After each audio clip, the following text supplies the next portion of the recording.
I mean, I've had situations with borrowers where they just would not lower the price because they wanted to make that money, where we had to take the property back and we lowered the price, sold the property, and walked away from it, where if they would have done the same thing, they wouldn't have had to go through that bad experience. And we don't want to do that.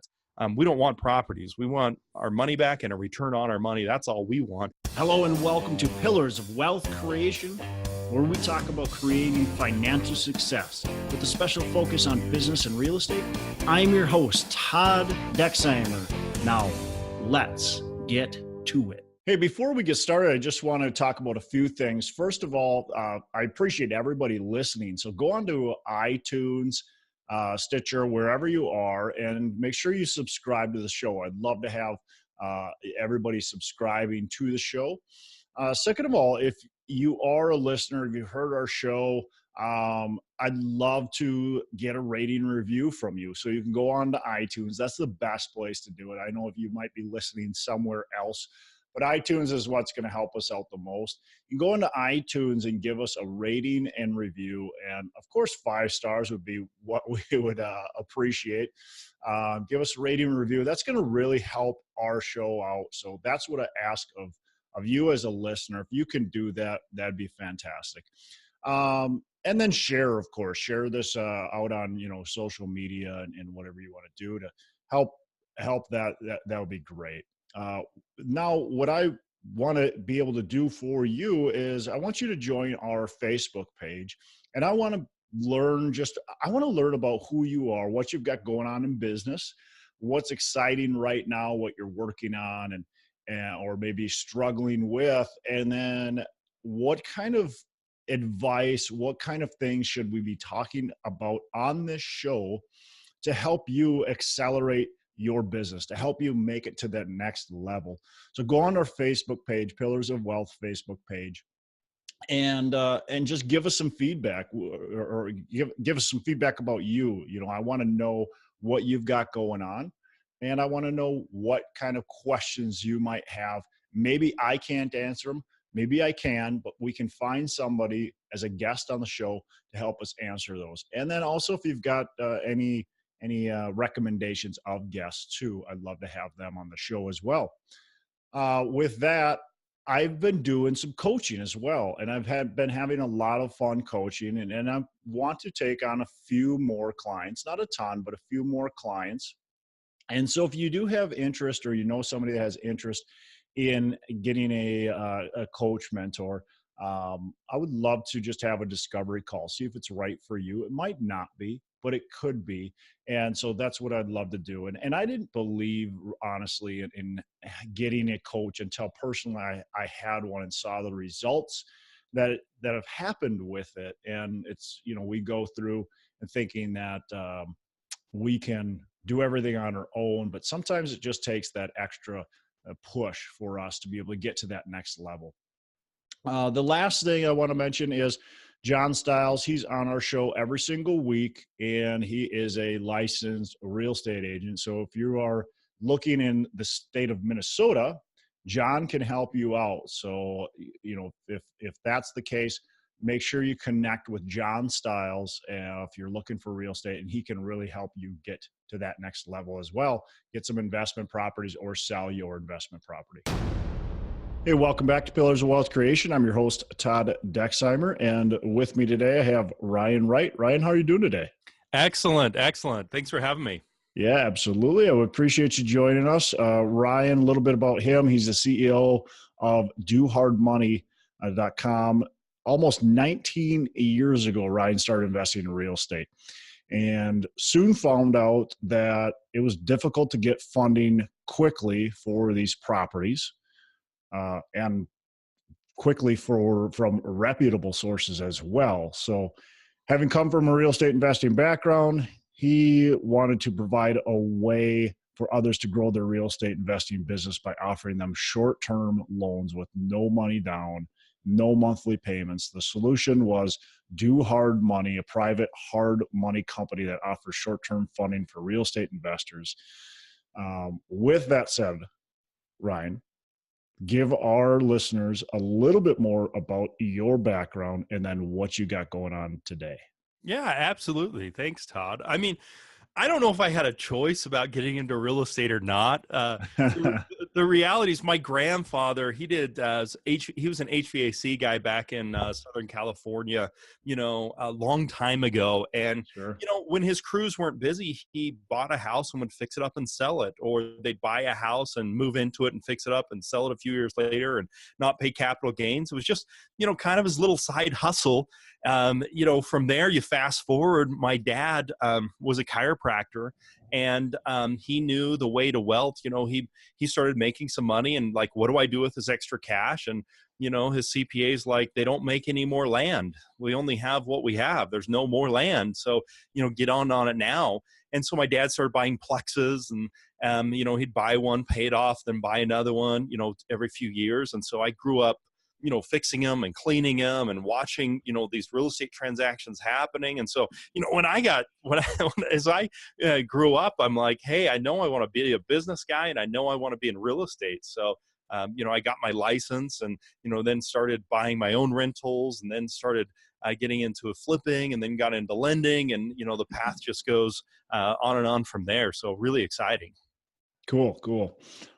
That's being involved in it at a young age. I think it'll be interesting to see what my kids end up doing, because they're seeing it all over the place too.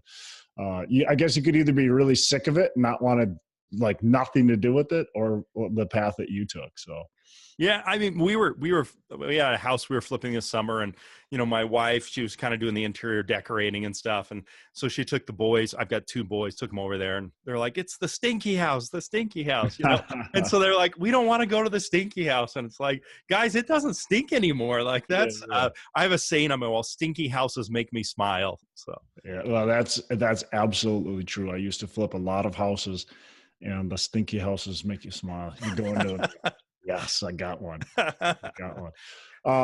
So you're still doing a little bit of flipping, it sounds like?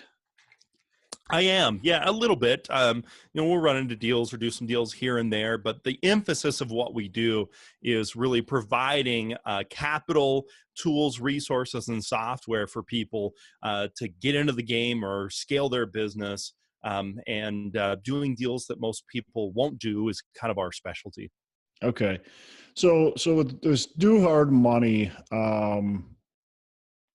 first of all, why the hard money business? Why the money lending business? What made that make sense versus, and again, you are doing some flips, but versus ramping maybe the flipping business up or ramping the rental business up? Why was the hard money the way that made sense? Yeah, great question. I don't know if it made sense. I think it was more my passion. So, kind of from my story, I've done flips. I still do a few. I have a good rental portfolio as well. So I've got that. I just kind of looked back, and there was a guy that changed my life, and his name was Dan. And when I was struggling to do some flips, this guy named Dan funded my deal. He funded my purchase. He funded my payments. He funded my rehab. I didn't have great credit, but I didn't have amazing credit. I didn't have a lot of money, but he believed in me. He believed in the deal, and he funded that deal and many others. And he really changed my life. And so I had some investors, or I had some customers in the real estate as being a real estate agent, where I liquidated a bunch of properties for them that were rentals. And he came into town. He was from out of the country, actually. And he said, we've been working together for 5 years. I've got $3 million with your name on it. What should I do with it? And I'm like, hard money, like, because it was always so hard. You never know if they're going to fund you or not fund you.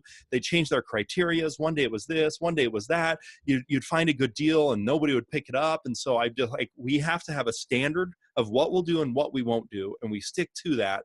And we started doing that, and had these parameters that we told people up front, and it just exploded like gangbusters, because at that time those things just didn't exist. And funding more than other people would, and basing it really on, hard money lending is asset-based lending, based on the property, not the individual. And most people that call themselves a private lender or hard money lender are actually soft lenders. They're doing it based on credit and experience and those types of things. So we kind of consider ourselves one of the last of the hard money lender type idea, which is really asset-based lending. If there's value in the property, we can do the loan with very few caveats. When did you start Do Hard Money? 2004. Okay. Yeah, we started out as a different name, but then transitioned to a global name. So Sure. So as Do Hard Money in 04, or the previous company. What have you learned throughout the years? I mean, you've got now 14 years of experience doing this. You've done lots of loans, I'm assuming, since the first loan. What's different now from 2004, and what have you really learned about this business? yeah. I mean, a lot. To simplify it, number one thing is one of the biggest mistakes we see people making is overvaluing a property. Mm-hmm. Fall in love with a property, think the property's worth a lot more than it is, finding one comparable and falling in love with that. So overvaluing properties. So really, I think as people are getting started, or they're using the best case scenario instead of maybe an average scenario. So I think that's a big problem we keep running into. The other one really just comes down to overestimating value and underestimating repair costs. Yeah. I mean, we see it all the time. And the problem that happens is they go shopping for the cheapest price, and they get the cheapest price guy, and then that guy starts doing it and bails, and then they got to get the real prices coming in, and then they're upside down, and it's a problem. And then that turns into a mess for us and for them. So we hate that underestimating the repair costs or not getting a reputable person. And then lastly, just really comes down to I'd probably say two things. The way that they're marketing and finding properties has changed drastically. And then project management, getting it done and those types of things. Those are kind of the steps, I would say. So you kind of answered, how do you value it, right? You take more than just one comp, or you kind of take the average and use that. Any secrets for budgeting when we under budget? And that's so common, especially for newer people, but even for people that are experienced, it's easy to under budget. So any tips that you can offer? Yeah. The biggest tip I can say is there's a lot of great software out there that can give you the average cost of labor and materials by marketplace, by zip codes for what going labor is. And that's really helpful to understand, am I paying more or less than that? So I think that the number one thing is, get a good general contractor, make sure that, they have some experience. One of the things I like to do is get with the apartment association, if there's an apartment association in your area, because typically the guys that are doing work for the apartments are lower cost than the guys that are advertising. I call them yellow page advertisers, even though that's really not a thing. But the guys that have the big fancy trucks and spend a lot of money on marketing, it costs them a lot. They're spending 20% or 30% of their budget on advertising. Whereas if you go to apartment association, you can get their vendor list, and you can get a good plumber and a good painter and then get those guys to come do the work, because they're typically lower cost because they're getting more volume and they're working through landlords. So I think that's a great way to do it. I think it's great to get references, and I think it's great to use some software to compare those bids against what industry average. I mean, really, if you think about it, if I had a house that caught on fire one time, right? And so when I had made an insurance claim, the insurance adjuster went out there and took his little computer and walked around and did everything. And then he gave me a 50-page report and says, here's how much of a check we're going to give you, because this is how much we owe you with depreciation and everything else. Well, he needs to be able to justify that, because if he got sued, if the company got sued or whatever the case is, he needs to have a way to justify that. And so now guys like you and I can tap into that same database of what costs are and get a really good idea for what a insurance adjuster would use for different costs that can really help us know. Now, lots of times I find those costs are too high because you can probably get a little bit of better deal, and they're probably paying, retail, but it gives you a good place to start. Yeah. Well, the other thing too is if you're using those costs and you can get stuff done for cheaper, when, you open up a wall and you find out that there's, termite damage or whatever it might be. Yeah. Now you've over budgeted, so you're fine. You can cover some of that stuff. So I think I would rather see somebody over budget for a project than try to get really tight on their numbers. And then when something happens, and that's, I think, a mistake that I see people make over and over, and that I've made before, is you get a bid from a contractor, and that contractor is including everything you want, but that contractor has extras. Oftentimes, and all of a sudden those extras add up to an extra $3, $4, $5,000, and you had a small margin in your property. Maybe you took the highest comp and you end up selling it for the middle comp, and now you don't make any money. There you go. Right? You got to pay your hard money lender. Yeah, and you make no money.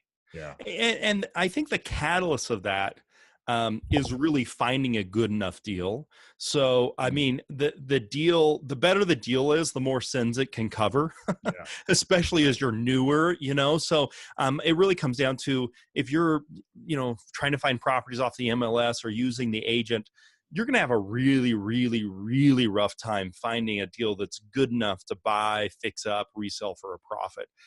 You've got to be doing off-market properties. You've got to be, putting a marketing system together to find those types of deals. I find a lot of people just delegating their success to an agent and saying, oh, I hired an agent. Nothing against agents, and I am one myself, right? But most of the time, that's not the right finding strategy that's going to be successful enough. And so then when they find a marginal deal and then try and shove it in and try and make it work, it doesn't end well in those types of scenarios. Well, agents have their purpose, right? But agents are retail for the most part. I mean, most agents are finding retail, and if they're an investment agent, they might be niche towards investments, but they're, not necessarily really digging in deep and getting the best deal that you can find. And so if you're not willing to do that yourself or build that system yourself, you're going to have a hard time, like you said, and it could be, trying to squeeze that deal in. Yeah. And we love agents, no disrespect for agents. We love agents. Yeah. It's just not the forte. It's just not, they don't teach you in real estate school how to find deeply discounted properties. They teach you the legalities on how to put a contract together and some of those things. That's really what there is to it. Yeah. And if you want to use that portion of the agent, I think most agents would happily do business with you and probably give you a pretty good price if it's just putting a contract together. And then the other thing that an agent is very valuable for, of course, is the sale. So. Absolutely. Yeah. We want everyone to list their property with an agent when they sell the property, the exposure, the pricing. We want them to do that. Yeah. Great. So about your company, let's take me through kind of the growth and how you were able to grow your company and continue to expand it, continue to be in business 14 years down the road. Of course, you went through 2000, 6, 7, 8, 9, 10, 11. Well, the 6 wasn't as bad as the 8. Yeah. The 6 was great because your prices are going up. Yeah. I mean, okay. So I think the secrets to success for us really were, we made a decision early on that we were not going to do loans that exceeded the FHA limits in the area. So if you Google, FHA loan limit for whatever city you're in, FHA is going to come and say, if this loan exceeds this amount, we won't do it. Because what we learned early on is FHA is 90 or 95% of the sales that are happening are happening to an FHA buyer. And what we saw in 2005 and 2006 was a lot of these lenders, they would do a loan for $100,000, and then they would say it's as much work to do a $100,000 loan as it is to do a $300,000 loan. So then they start doing $300,000 loans, and then they said, hey, it's as much work to do a $300,000 loan as it is to a $500,000 loan. So they start going after those $500,000 loans, and they kept ratcheting their way up. And it's the same thing we saw with builders, and it's the same thing we saw with investors. They kept saying, well, man, if I can make 10 grand on 100,000, I might as well make 100,000 on $1 million. And they kept ratcheting up. And that worked for a while. And so most people came to us and said, hey, you're crazy. You guys are working too much. You got too much staff. You're doing these small little deals, Man, one of my deals pays for 10 of your deals. And that was the feedback that we kept getting. And then what happened is 2008.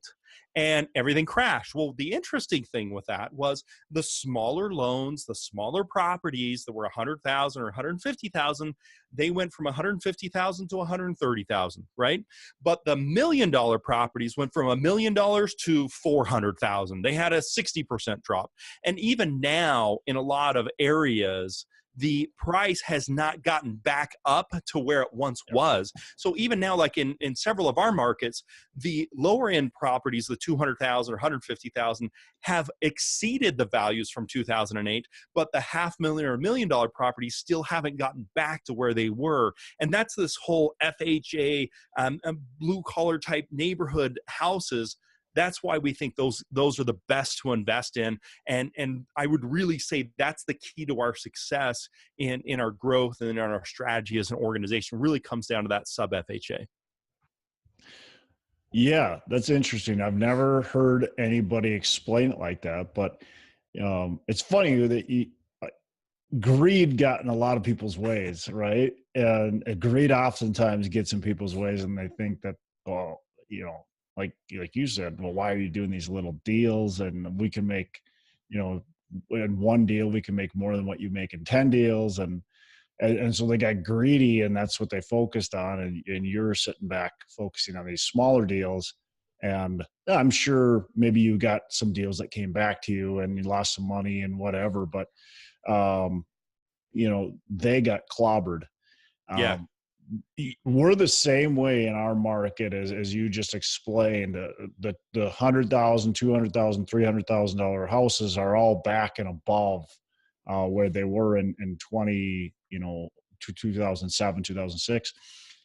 And our $1 million+ houses they just sit forever, and nobody buys them. And I can think of a house right now that's beautiful house, about 5 miles, not even that, 3 miles from me. And it's been sitting, it's listed, I don't even know what it is now, but it was listed at like 5 million, and it's just sitting there. Nobody wants it. Yeah. No, I actually bought a house after 2008, and it was in the parade of homes and that type of stuff, and they were into it like 1.5 million bucks. And a bank I knew did the construction finance on it. And they called me, and I was familiar with the property and tried to help them out doing a short sale and a few things. And the bank called me on a Monday, and we'd lower the price from 1.5 to 1.4 to 1.3, and we just kept lowering the price. And every time we lower it, we get an offer. So we lower it to 1.4, and we got an offer for $1 million. Bank would say no. We lower it to $1 million, get an offer for 900. The bank would say no. 900, get an offer for 800. The bank would say no. This is over the course of a year or 8 months or something. And then what happened is the bank foreclosed on the property. And I got a phone call from the bank on a Monday morning, and the bank said, hey, it's a small bank. And he said, hey, I got a little problem. I'm like, okay, what is it? You know that house over there? Yeah, I remember that house. He's like, yeah, we got an audit this week, and I need it off my books by Friday. And what happened to those buyers you had? And I'm like, they're long gone. You chased them off. Like, we've been going through this for months. And he's like, I need it off my books. And I said, well, the only one crazy enough to buy that thing is me. And he's like, okay, $500,000 and it's yours. I'm like, interesting. And maybe it was 550. And I'm like, okay, well, if you do the financing at 3% and I don't have to personally guarantee the loan, then you may have a deal. No money down, non-personal guarantee. So I like, okay, you got a deal. My wife didn't know about this. So I call my wife. I'm like, hey, you remember that house over there? Yeah, I just bought it and we're going to close on Friday. So, we bought that thing and moved into the house, and it was an investment play for me. I'm like, hey, I'm buying this thing for $500,000. It cost $1.1 million to construct. We're going to make a fortune. We're going to sell this thing in 2 years, no capital gains. And the reality is 2 or 3 years later, we sold it for $50,000 more than we paid for it. And we probably dumped 50 or 75,000 into the house anyway. And still that house, even now, it just sold to somebody else, 4 years later or something, and they sold it for like $650 or $700,000. I mean, and this was the cost to construct. I know the cost to construct was like $1 million or 1.2 million bucks. So, and that's the only time I've broken my own model. Now I lived in the house and those things, so I didn't do it, as an investment, although it was an investment. I didn't have personal risk on it. I felt like it was a big thing, but I thought, hey, I'm going to walk away with $500,000, and most of it tax free. But it doesn't work like that in most scenarios. And it can heat up like it did in 2008, but these lessons tend to repeat themselves. Yeah. I agree. Yeah, but maybe it'll change, like you said. Maybe it'll heat up, but it'll repeat itself. But I won't be playing in that market. But you won't be playing in that market. But you'll be made fun of for not playing in that market. I will. Yeah. And so, I mean, I give that example, but from a lending perspective, we never did any of that. We said, this is our model. We're going to stick to it. And it really paid off for us. Cool. What advice would you give somebody that's trying to start a new business, such as a hard money business or, any business, but starting a new business? What advice would you give them about successfully operating the business? The number one thing I would say, and it's going to come off a little strange, is get help. I think that so many of us as entrepreneurs, we try and pound our chests and we try and, get to the top, and usually to get to the top, you're going to get there with other people. I don't think you make the climb to Mount Everest without a team. And that could be, friendly competitors. That could be people that are other vendors that do things. It could be, but you don't get there alone. So whether that be having great employees to help you, whether that be having a mentor, whether that be, finding a friendly competitor, whether that be adding value. But in the end, any business, anything really comes down to a value exchange. Is what I'm giving you worth the value exchange for what you're giving me? I'm giving you XYZ, you're giving me money in return. And it's this value exchange. And you want to make sure that the exchange of value that you're giving is a little bit bigger than the exchange of value that you're getting. And the value that I'm giving is non-monetary, but I'm exchanging that for monetary things. And so understanding that value exchange and giving a little bit more. And secondly, not trying to just do it on your own. Success is made through teams. Success is made through having people, mentors, helpers, vendors that you're working with. Like, the success happens as you work together. Is really my thoughts on any business, frankly. Yeah, no, very, very good. I like that. What's your biggest mistake in business, and how have you learned from it? I mean, I made a lot of mistakes. I think the biggest is just hard. I mean, pick just one of them. Okay. One of the many, because I'm right there with you. Yeah. I mean, I made a big mistake this year. I made a big mistake where we were going to roll out a new product. And we've been putting it off, and we had a bunch of other changes, and we rolled out a ton of changes all at once, and we didn't stair step into them. We just made all the changes, and it imploded on us. And this was just in June, completely imploded. I mean, it was catastrophic type of changes that we thought were going to be revolutionary. So we didn't do enough testing on that. We did all the changes at once. We've been putting them off, and so we just said, hey, let's just do it all. We fell in love with the concept without doing enough testing. I think that would be, that would be my most recent one. Well, my second most recent one. But that kind of the advice I would say is fail fast. Really fail fast. So, we gave that some time. After 4 weeks, I'm like, this ain't working. We're pulling the plug on this. So I think being willing to fail fast and being strategic or thinking through and saying, hey, being willing to say, I screwed up, man. I screwed up. So it's time to, let's cut our losses. There's this idea of the sunk cost fallacy of, we put so much into it, let's just keep putting more into it and it'll get better. And this sunk cost fallacy, I think, hurts a lot of companies. And I think it's more about the pivot than it is about the what you've put into it so far. So if you were to implement that change again and be successful at it, what are some, you mentioned testing those changes. What are some other key ingredients to actually implementing that and making that successful? Or a different change? Maybe that one just wouldn't be successful. But Yeah, I think number one of the things we learned from this experience was making sure you're not making too many changes at once. So what we instituted from this is what's called a change log.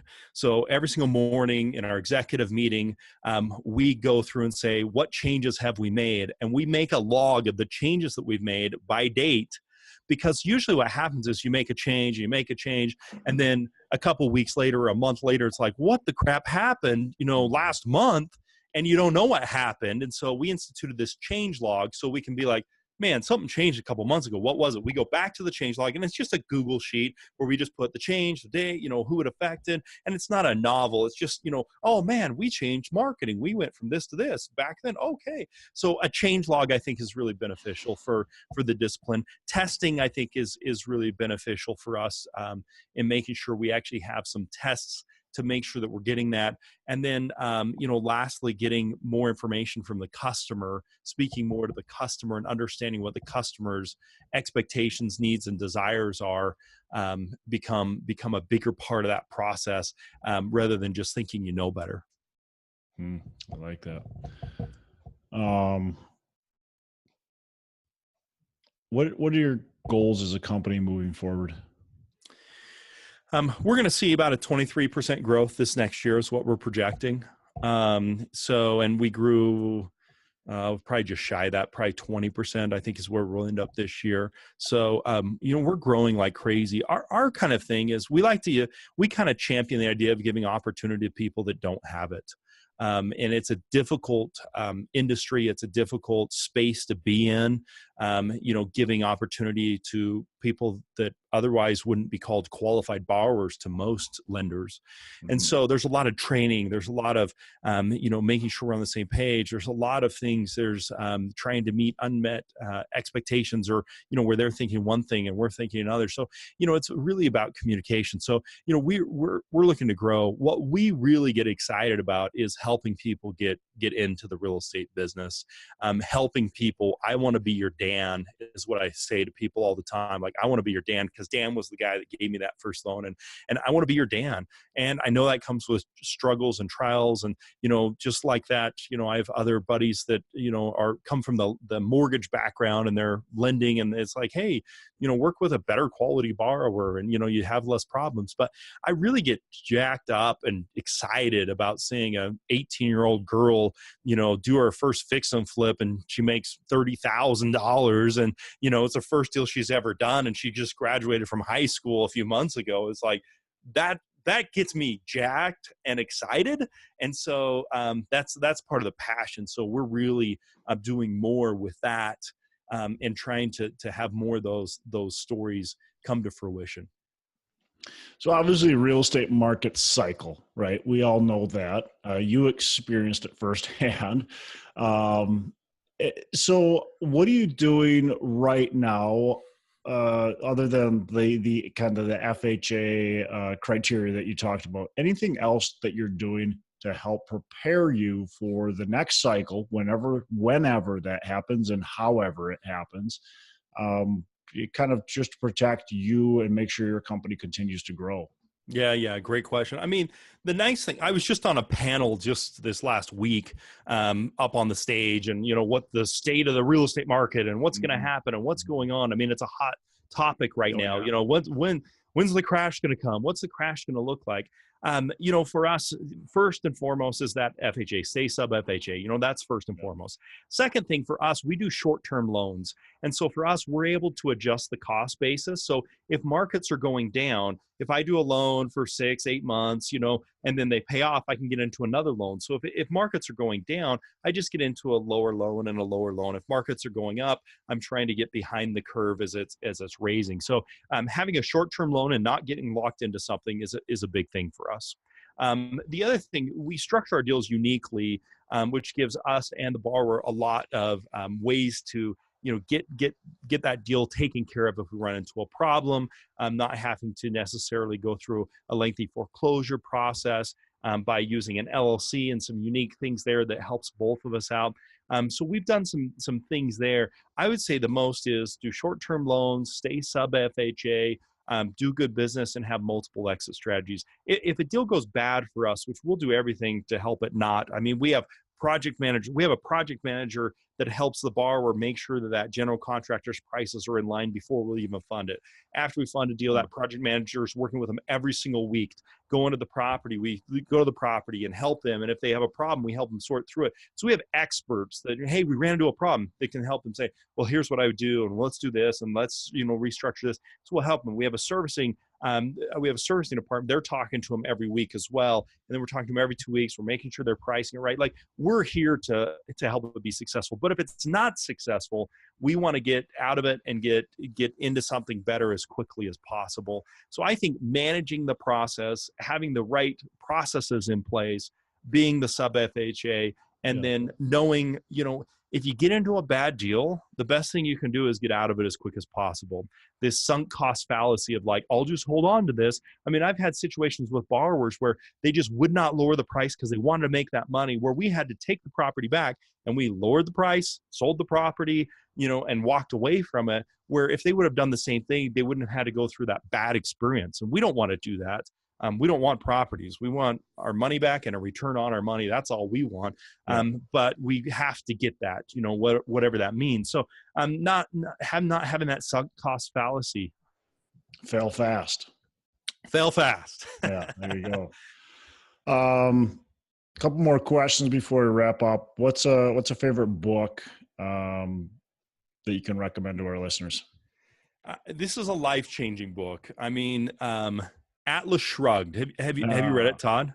I have not, but I know. I keep on hearing you've got to read that book. Todd, just to put it in perspective, I named my firstborn son after a character in Atlas Shrugged. Really? Okay. Yeah, there's not a lot of great names. If you've read the book, there's Daphne, Danconia, there's some tough names. The gal that wrote it was from Russia and came to the United States and saw what capitalism was really like. But anyway, so my oldest son is named Taggart, which is a big part. It was the last name of this family that runs Taggart Transcontinental. But Atlas Shrugged, I think, is this kind of psychology book about capitalism. I love the book. Anne Rand wrote it, and I've got her signature when she's passed away. But it's a fantastic book, much better than the movies. They tried to do some movies, and they're okay, but you don't get it unless you read it. Cool. I've heard it over and over. It's this huge book. Yeah, and that's probably the biggest hesitation is I'm like, I look at my bookshelf and I'm like, man, I got all these books to read. I don't know if I want to buy this huge book. It's worth doing, you can also listen to it as well. So yeah. I do that, but it's very insightful. Cool. Well, last question is, what are your 3 pillars of wealth creation? That's a loaded question, because I think there's a lot, but I think if you're holistically for us, I would say there's 3. And we've talked about it. We've touched on these for our market and what we're in. It comes down to 3 things, find, fund, flip, right? Find it, fund it, and flip it. It seems like just such an easy process. So, number one is you've got to find those right opportunities. The money is made when you find the deal, not when you sell the deal. You realize that profit when you sell it, but you really make the money by finding that good deal. And that's why I'm saying, hey, if you want to create that wealth, you've got to start by finding good deals. And then funding, maybe that's a little self-serving, but it comes down to making sure, a lot of people don't get started in real estate investing because they think nobody will help me, nobody will give you the money, nobody will do those things. I mean, we lend to people regardless of the credit scores, as long as they're not in a bankruptcy and don't have judgments. But beyond that, I don't care what your credit score is.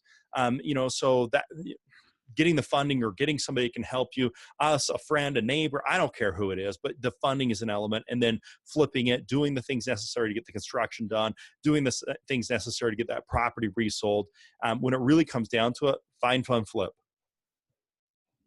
And that actually can be applied to, I think, every business.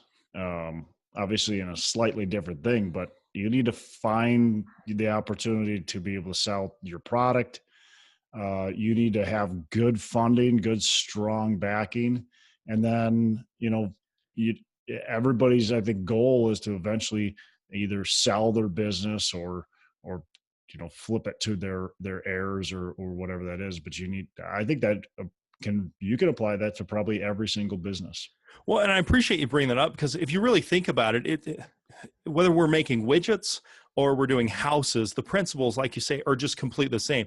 And I think the guys that really get, the real estate business, they look at it just like a regular business. Yeah. I bring in raw materials. That raw material's a house. I then have to add more capital to that to improve it. And then I sell that to an end buyer. I don't care if you're selling bicycles or, you buy the bicycle, you put it together and you sell it. Like, it doesn't matter. This process, this flow is the same no matter what type of industry you're in.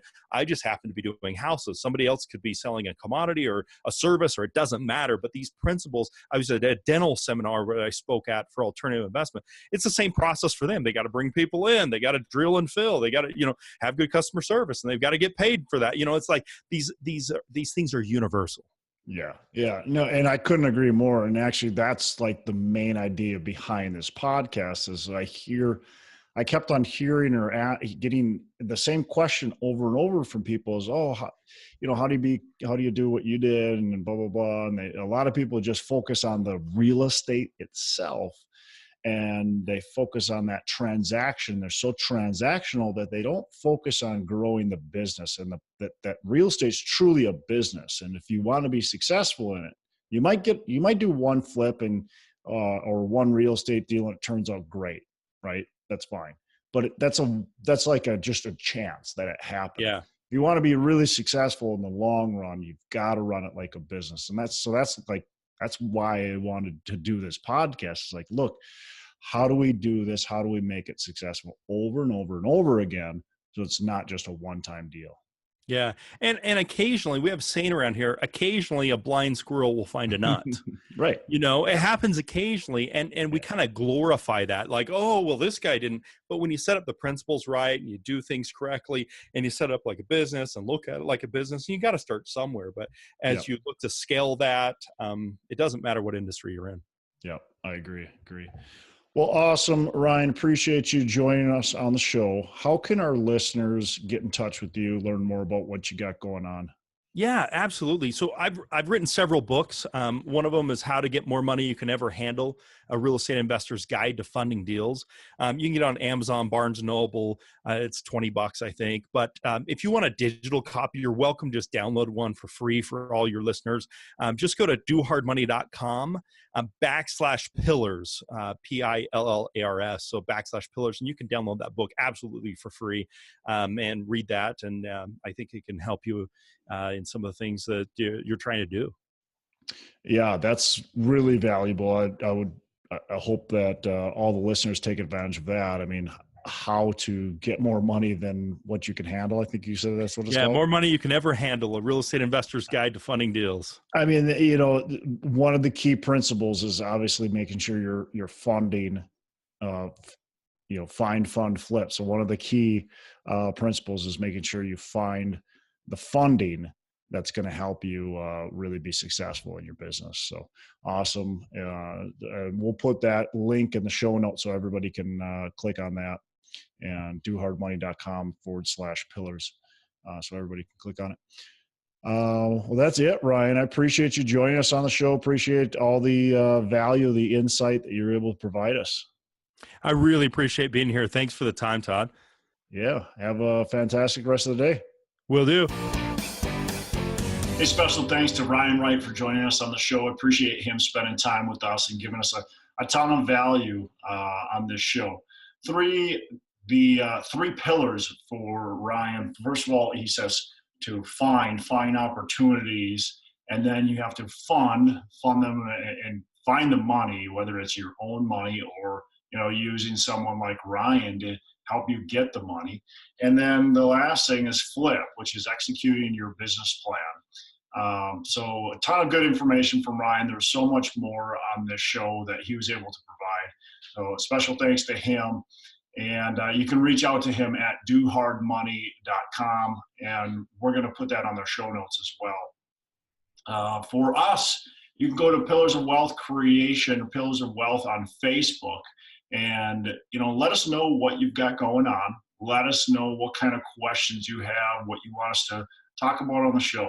Also, we'd love to have you subscribe wherever you're listening, subscribe to our show. And then if you can, you've got to go on to iTunes. But if you don't listen on iTunes, it might be a pain. But if you go on to iTunes, you can give us a rating and review, and that would be fantastic. That really helps us push this show to the next level, get more and more awesome guests on this show, and just continue to be able to reach other people. So, push this out on social media. That would be fantastic. And then if you are willing to or wanting to, go on to iTunes, like I said, and give us a rating review. That'd be awesome. I am Todd Dexheimer. I'm signing off. Make every day Saturday.